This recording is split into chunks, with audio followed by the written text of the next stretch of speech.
Mas de falar com as pessoas, macro é mais legal, cara. Macro é mais da hora. De trocar ideia com as pessoas, sabe? Ah, a produção da China cresce a 80% ao ano. Essas histórias, assim, são da hora. Mas não vai, assim, você não vai no boteco falar de macro com ninguém, né? Por exemplo, uma vez eu estava. Ó, como são as coisas, só para começar a aula bem. Uma vez eu estava numa reunião de escola, ensino médio, assim, ensino fundamental, escola pública aqui em Londrina. Daí o professor de história viu que eu era graduado em economia, como eu queria conversar. O cara me convidou para um boteco para conversar de macro. Ela falou, não, nem ferrando. Não, se eu for no boteco, eu quero conversar de futebol, de carro, até política, né? Para dar uma zoada, mas Política da. nada de economia, não. Economia só no profissional, só. Vamos lá.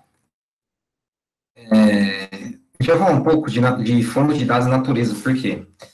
Rapaz, o pessoal pensa que, eu falo que o pessoal pensa que econometria, mais importante são os métodos, não, mais importante são os dados. Você pode saber, assim, você pode saber o método que for, o método econômico que for, se não sabe captar dados, não adianta, vai ser um teórico. Eu era assim, eu sabia muito de teoria e eu era ruim de captar dados. Depois eu fui aprendendo, perguntando para os amigos, perguntando os professores. Os professores são mais teóricos, geralmente, né? Perguntando para os amigos como é que eles buscavam os dados e tudo mais. Porque, assim, conforme você vai avançando nos estudos econômicos, você vai procurar mais informações mais completas, né? Procurar informações mais completas. E aí você vai procurar bancos de dados maiores, né? Maiores, mais ricos. E tem aquelas pessoas que têm o conhecimento, né? Mas tem aquelas pessoas que são ratos de laboratório, no sentido de ficar o dia inteiro pesquisando só dados e informações. Tá? Agora o movimento mudou para o meu lado, né? O movimento mudou para o meu lado, que a obtenção de dados, quando você faz a obtenção de dados, quando você trabalha com programação, agora a ciência de dados está aí, está do meu lado, a sua própria programação, a sua própria interface faz com que você não precisa mais ficar se preocupando aonde achar, tá? E agora tem a parte do volume, né, do volume de informações que está aí na rede. Se você criar um algoritmo suficientemente bom para filtrar esses volumes, essas informações, você consegue captar os dados que você quer para as inteligências que você deve trabalhar. Mas, por enquanto, você tem que saber o econometrês, tá? Você tem que saber economês e a econometria. Então, é interessante você saber o que é a natureza de uma informação econômica e também se aquela informação ela vem de um dado fidedigno ou não. Fidedigno quer dizer se é confiável ou não, tá? Se é confiável ou não. Então, só eu falei com vocês no passado e agora eu vou reconsiderar esse conteúdo. Então, na econometria, a base estrutural teórica é o modelo de regressão. Tá? Análise de regressão. Você precisa de computador para fazer um modelo econométrico, mas para que você possa realizar as estimativas, você precisa das informações econômicas, são os dados, são os números, né? É o conjunto de informações quantitativas ou qualitativas que consiste no seu propósito de experimento. Então, nesse caso, os dados, tá, geralmente, pode ser que em alguma análise você pegue uma simulação ou um tipo de dado que não seja dentro desses três tipos, tá? Mas, geralmente, vou chutar em 95% a 99% dos casos, são classificados dessa forma. Ou as séries temporais, onde a variável que varia com o seu objeto é o tempo. Por exemplo, inflação você analisa no tempo, produto interno bruto você analisa no tempo, se você está analisando o Brasil, por exemplo. Então, você analisa por exemplo, vocês não estão aprendendo crescimento econômico, mas também vocês vão aprender crescimento econômico. Crescimento econômico é uma análise de longo prazo. Porque como é assim, o crescimento econômico é uma parte da macroeconomia que fala que como países crescem mais que os outros, como países como a Coreia do Sul, Taiwan, são mais ricos que o Brasil, por exemplo. Essa é uma análise de crescimento econômico, você tem que analisar o produto no tempo, entendeu? Então, nesse caso, assim, as informações séries temporais, os dados séries temporais. De outra forma, quando você quer analisar algum fenômeno econômico em um ano específico, por exemplo, eu quero analisar, quer dizer, vou colocar um exemplo que eu fiz.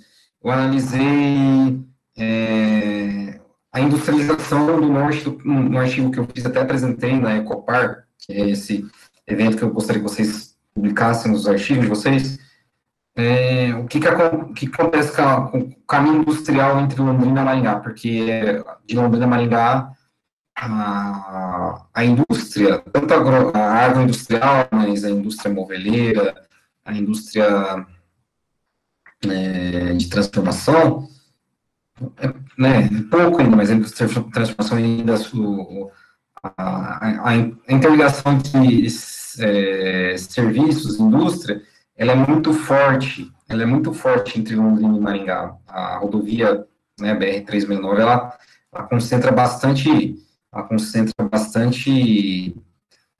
zonas industriais, né, nessa rodovia. Então, eu fiz uma análise em os dados de 2018, foi 2017, foi 2017 para essa região, e foi percebido que tanto ali a região de Cambé, Rolândia e ali Maringá, Sarandi, eles têm uma concentração industrial, um valor adicionado na indústria muito alto. E isso é explicado principalmente pelo incentivo fiscal, né, dos municípios. Então, foi essa conclusão que eu cheguei. Então, eu peguei um ano só de pesquisa, de dados, e fiz a pesquisa para um corte seccional, funcionou, beleza. O método que eu apliquei é um método que eu vou ensinar lá no fim do curso, que é o método probabilístico. E aí você está variando o espaço geográfico. Quando você varia o espaço geográfico, ou quando você varia as empresas, varia, né, as condições da empresa em um ano, as condições dos municípios, é o espaço geográfico, ou o espaço das coisas, nesse caso. São dados de corte transversal. Então, você tem um ano, mas você varia, então, o espaço geográfico, ou o espaço das coisas, sabe? Quando eu falo espaço das coisas, eu defino um objeto. É isso. E quando eu misturo os dois, eu tenho duas situações. Ou se considero espaço ou tempo e coloco tudo empilhadinho, tá? Vario somente um, né? Ou consigo escrever uma matriz que consigo variar espaço e tempo ao mesmo tempo. Espaço, quando eu falo espaço das coisas, espaço geográfico, espaço, sabe? Quando eu falo de espaço, galera, que você entenda a variável de referência, é isso. Então, quando você tem uma variação tanto do tempo quanto do espaço, você trabalha com dados em painel, tá? É uma matriz ali que você trabalha com variação do tempo e espaço. Tudo bem? Tranquilo? Alguma dúvida? Ô, professor, perguntinha, tem um site que eu acompanho na internet, o nome é Rural Business. Eles fazem eles estipulam lá se é para o cara vender, comprar soja e tal. Aí eles analisam os dados da China, tipo, o estoque de soja na China, o estoque de soja nos Estados Unidos, na Europa, o quanto que eles vão demandar, tipo, ou o quanto que eles demandaram nos anos anteriores. É uma análise bem legal. Que tipo de dados seriam esses? Então, você consegue ver a variação do tempo? Você consegue ver a variação dos países também? Sim. No mesmo processo? Se você consegue ver a variação do tempo dos países, é dados em painel. Se for apenas do tempo e você pega a informação país por país, é série temporal. Agora, se você consegue, agora pelo contrário, se você consegue pegar a informação dos países em um ano, é corte seccional. Então, depende muito da estrutura. Do jeito que eu apresento, parece que é mais séries temporais. Vamos ver aqui, é real business, né? Real Business, é isso? Isso. Real Business LTDA. Eu vou abrir aqui, galera. Boa pergunta. Vamos ver. Vamos ter internet por causa disso. Real Business. É essa. É isso aqui? Não, é o link que eu mandei pro senhor aqui, ó. Acabei de mandar no chat da sala. Peraí. É o rural, cara. Meu erro. Desculpa. Rural. Ah, beleza, ó. Tem as cotações, né? Na rural binagem. Tá, eu nunca vi esse rural business, não, cara. Legal. Então, olha só. Você tem aqui cotações. Tá? Vou clicar em cotações. Ixi. Você tem que ter, sei lá, tem que ser inscrito. Vamos pegar análise de mercado, não consigo ver. Ah, tem que ser inscrito. Tem que pagar? Não, né? Então, eu não pago, não. Eu só vejo que eles disponibilizam gratuitamente. Só que daí, lógico que eles mandam com algum atraso, né? 1 mês, 2 meses. Só que deu. Entendi. Não, beleza, mas vou pegar aqui um. Essa é a mesma coisa. Então, esse aqui é dados fidedignos, tá? CPE Exalc. Quando você assiste o Globo Rural lá, no domingo, as informações saem daqui. Tá? Boi gordo. Tá. Aí se abre. E demora. Aqui, tá vendo? Boi gordo. Tá vendo? Tá vendo? Boi gordo. Valor, variação do dia, variação do mês, valor em dólar. Tá vendo? Então, olha só, tá variando o tempo. O espaço aqui é o objeto, o boi. Então, aqui é uma série temporal, entendeu? Ah, beleza. Quer ver? Ó, PIB da agroindustrial. PIB do Brasil, por exemplo.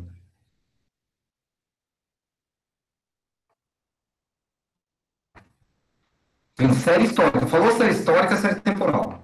Tá? Série histórica. Série histórica é de história. História varia o tempo, entendeu? Preços agropecuários, café. Você quer ver café, por exemplo.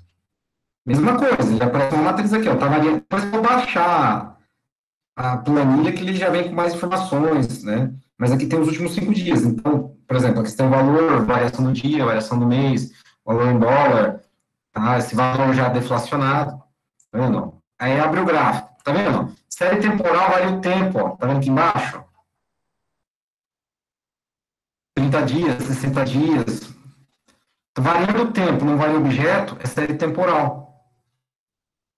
Entendeu? Tranquilo? Tranquilo. Então, galera, quando vocês assistem Globo Rural aí, ou você pega o canal do Boi lá, é tudo dado do CPE Exalc. Tá? Vamos lá.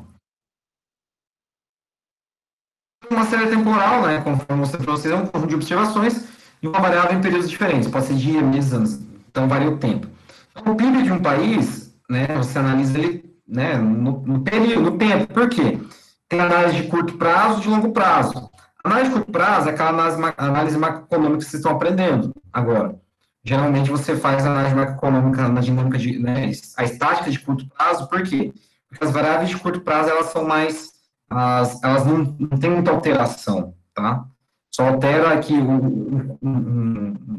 a gente fala valor endógeno e tudo mais, mas tem muita alteração. Agora, quando você partir para a teoria do crescimento econômico, você vai ver os fatores que vão alterar, por exemplo, o produto no tempo, tá?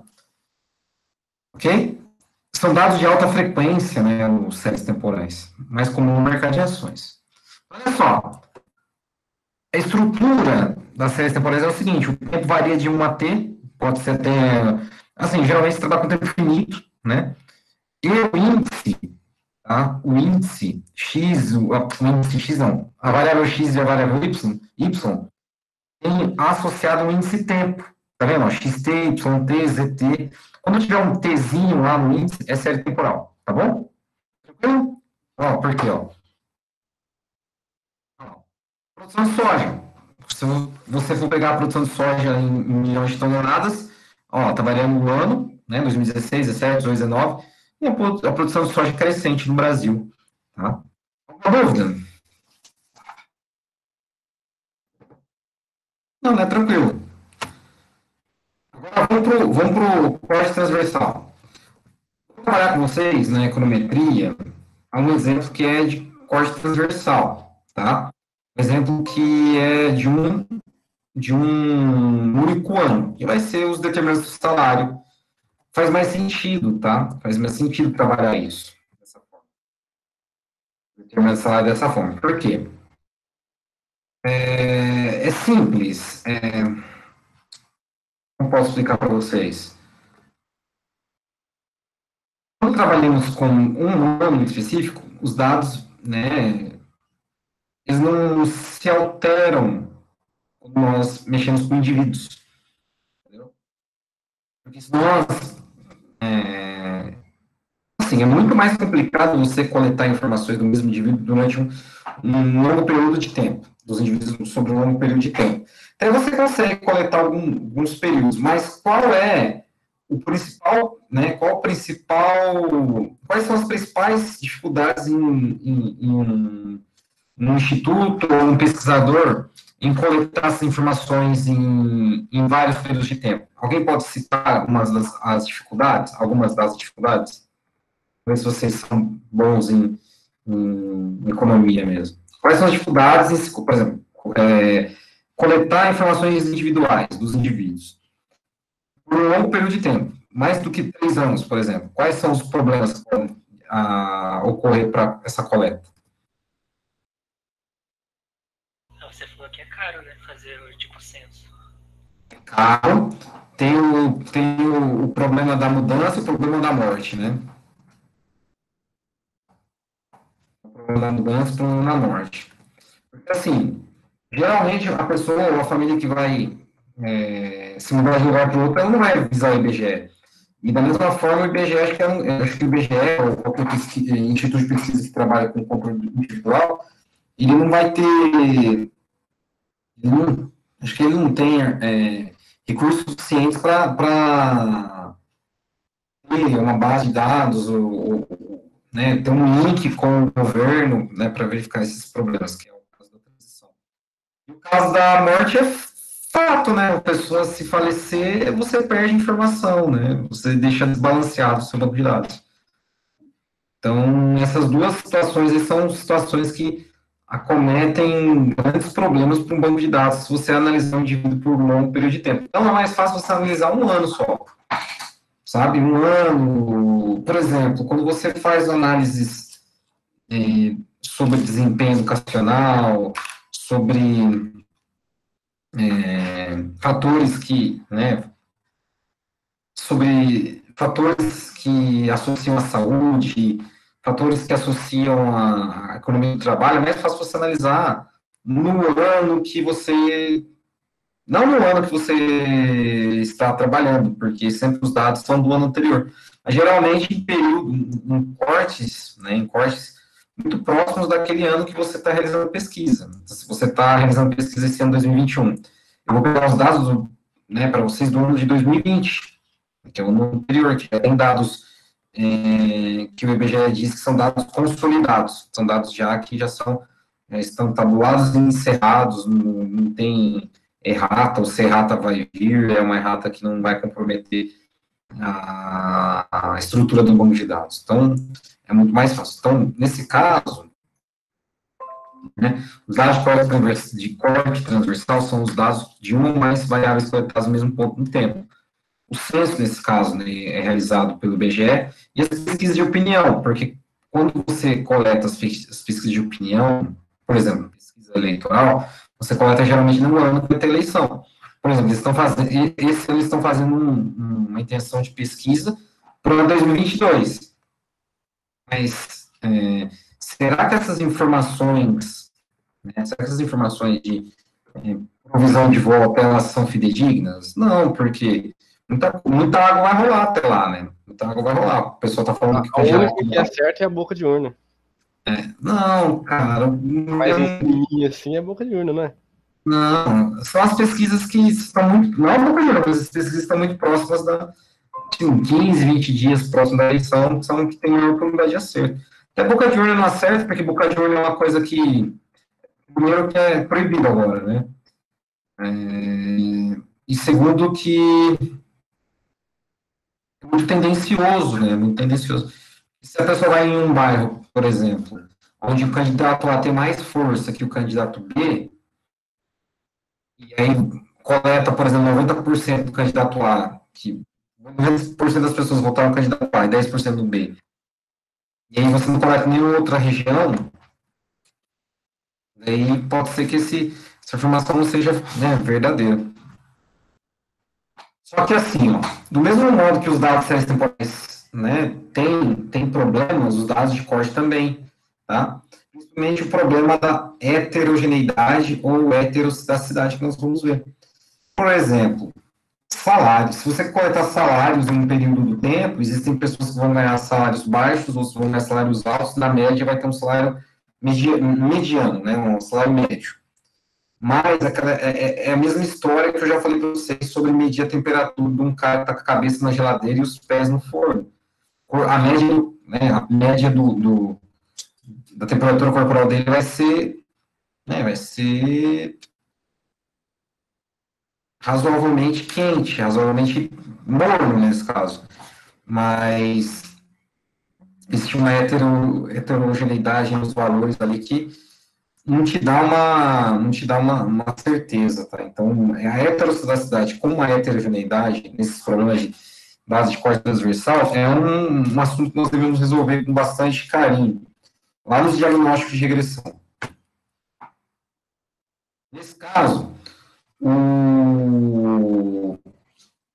as informações de corte transversal, tá, no indicador, não vai ser T de tempo, vai ser I da variação da observação, do estado, sabe, do objeto que você está analisando, tá? Então, olha só, o exemplo, nesse caso, se eu quiser analisar em relação o mesmo objeto que a produção de soja, mas em vez de analisar o Brasil, eu quero analisar por estado em um ano específico, como 2019.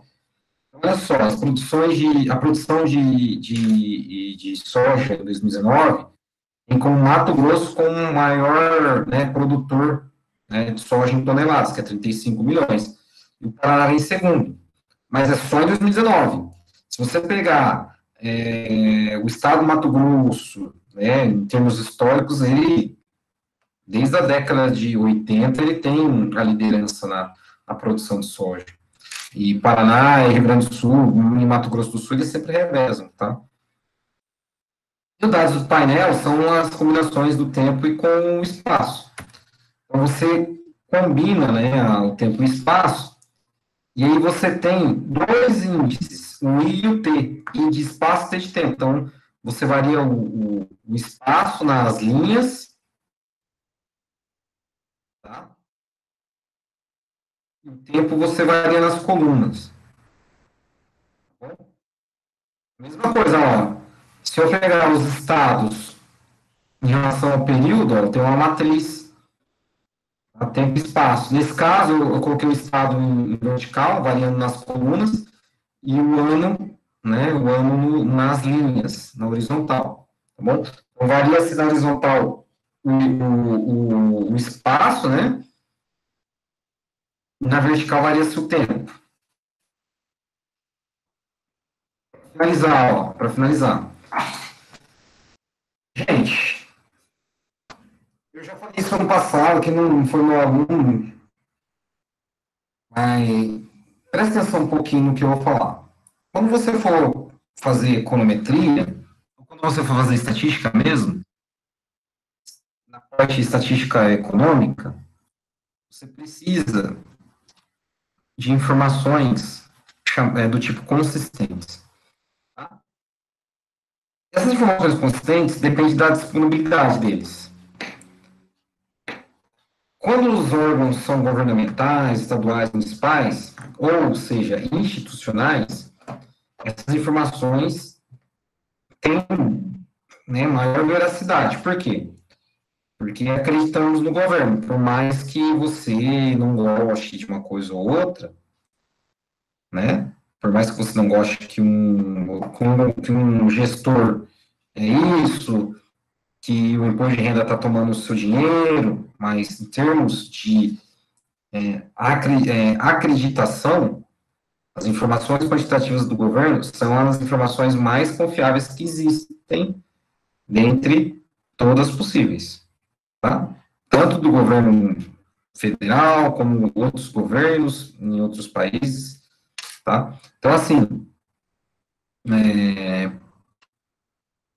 como são informações públicas, você consegue baixar eles gratuitamente nos sites, né, sítio, que a gente fala em statistics, dessas instituições, como IBGE, PData, IPARDES, SEAD, CEPESAL, que como vocês viram ali, facinho de baixar. FGV também não é uma instituição pública, mas ela é competentíssima para informar dados sobre inflação a partir dos índices, a partir da formação de cesta de bens, nesse caso, né, como IPCA, IGPM,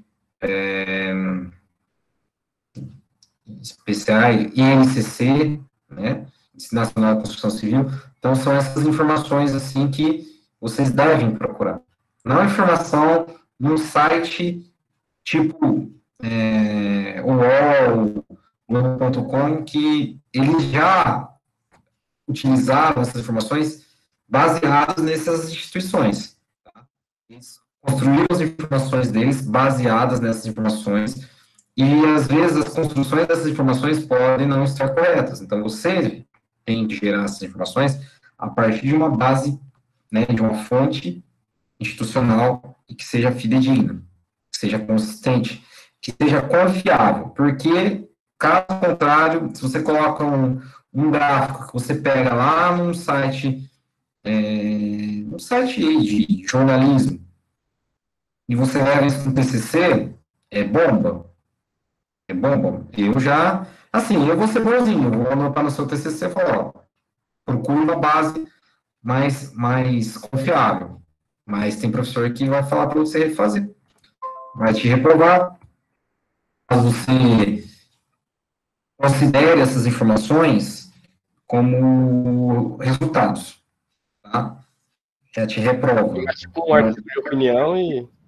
Não, ou é artigo científico, ou é dados institucionais. Não tem, você está fazendo ciência, cara. Você não tá trazendo isso para conversa, né, convencional. Quando você for defender seu TCC, é o seu é a sua primeira experimentação como cientista, entendeu? É a sua primeira experimentação como cientista, é uma coisa sua. Se é uma coisa sua, você tem que mostrar confiabilidade no seu trabalho, entendeu? E a parte da confiabilidade é você citar a fonte, e a fonte tem que ser verdadeira. Igual eu falar, eu vou sempre usar um exemplo. Eu usei um site chamado Transfer Market. Eu não tinha informação. Meu modelo foi aprovado. Eu tive que justificar no meu artigo, até hoje saiu o resultado, vai ser publicado. Eu tive que falar um monte de, falar que, olha, não tem dados por causa da lei tal, tal, tal, tal. Eu tive que provar que não tem dados, entendeu? Mas quando você tem uma situação de uma informação, você tem que pegar informações confiáveis, dados confiáveis institucionais, para que você, né, tire o peso de uma desconfiança. Tá?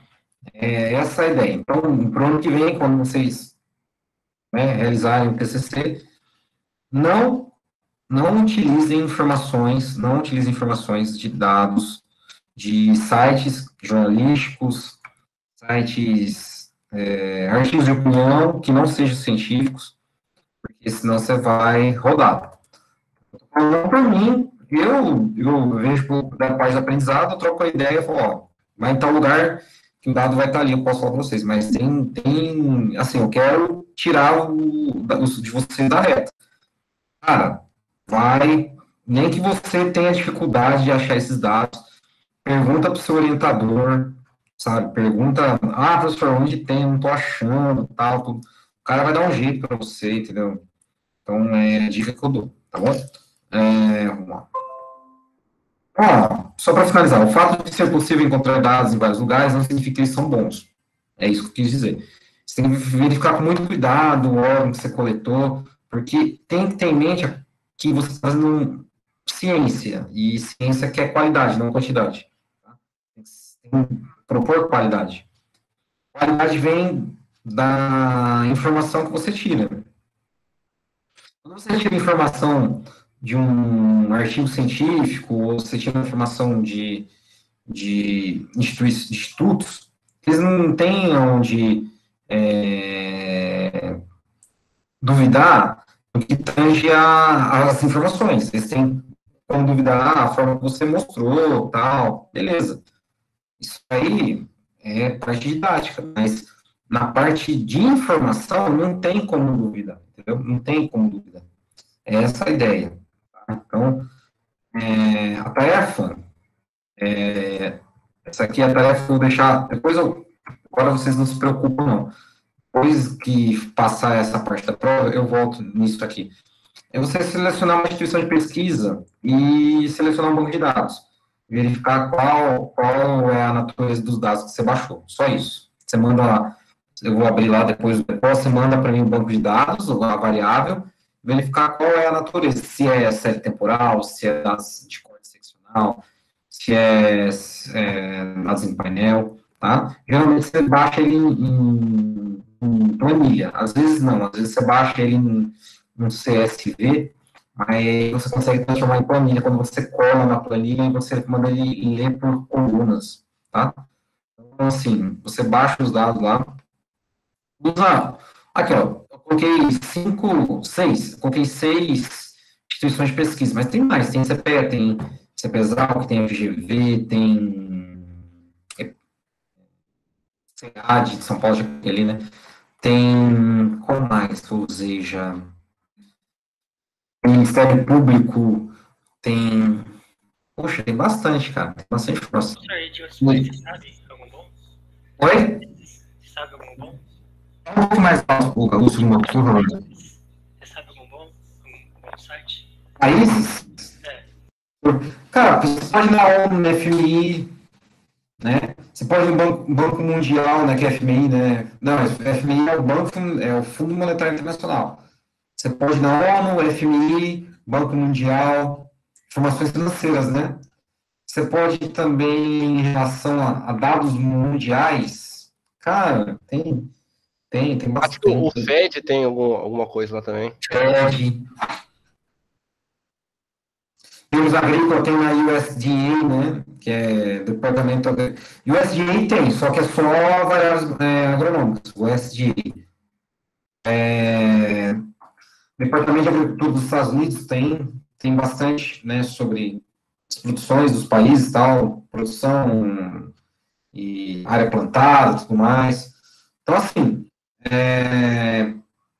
essa tarefinha eu deixo para vocês na semana que vem, tá? Essa tarefinha é boa, muito boa, para vocês começarem a entender como se capta dados. Beleza? Eu pego uma aula e vocês realizam, tá bom? Galera, a aula de hoje é somente isso. Eu fiz bem rapidão, para vocês bem para conversar sobre dados, que vocês possam ter mais tranquilidade de fazer a prova. Amanhã eu entro às 9 horas e eu tiro a dúvida de vocês sobre a prova, tá?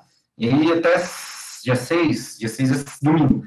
E vocês façam com calma, com carinho, escrevam com bastante propriedade, façam uma prova bem feita, bem feitinha, assim, para que o professor fique contente, tá? Não tenha medo. É isso que eu falo para as pessoas, não enrola. Vai falar que o sim de porco é tomada, que o professor vai saber, mas se você escrever minimamente o que você aprendeu, eu vou entender, tá? Então, assim, seja coerente, conciso, mas escreva e justifique, e anote, guarde para você, porque eu quero que você guarde uma cópia para você disso, que você possa, em futuras ocasiões, pesquisar uma coisa ou outra que você não entendeu, tá? Então é isso. Vai lá,